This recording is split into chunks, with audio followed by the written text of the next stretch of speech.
మన ఆరాధన నడిపిస్తాడు. మనమందరం కూడా దేవుడిని ఆరాధిద్దాం. దేవా స్తోత్రముగా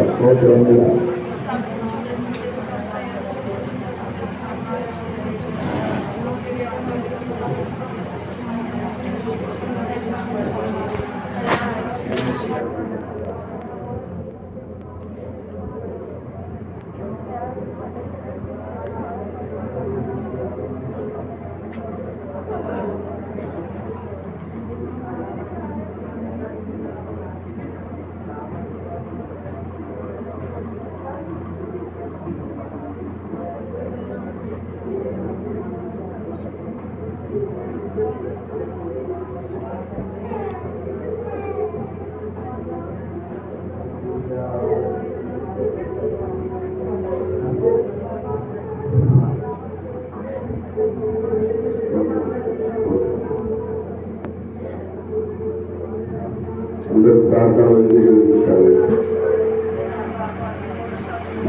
ప్రార్థన విధించాలి. మన హృదయంలో దేవుని కట్టసేపించుకోవాలి.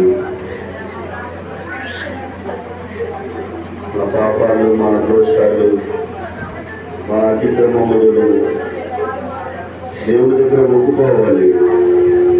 ఎందుకంటే ఆయన శరీరమును, ఆయన రక్తమును మనము భుజించబోతా ఉన్న రోజు, పునరుద్ధానము రోజు ఇది.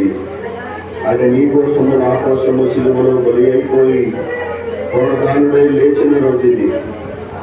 ఆయన జ్ఞాపకం చేసుకునే రోజు ఇది. ఆయన మనం ప్రేమించాలి, ఆయన మనం ఆరాధించాలి, పూర్ణ మనసుతో మనం ఆరాధించాలి. ఎందుకంటే ఆయన ఎబినేజర్గా ఉన్నాడు, ఎల్రోయిగా మనకున్నాడు, యెహోవా రఫాగా ఉన్నాడు. ఆయన ఎవరో కాదు, మన ప్రభు అయిన యేసుక్రీస్తు. అందరము కలిసి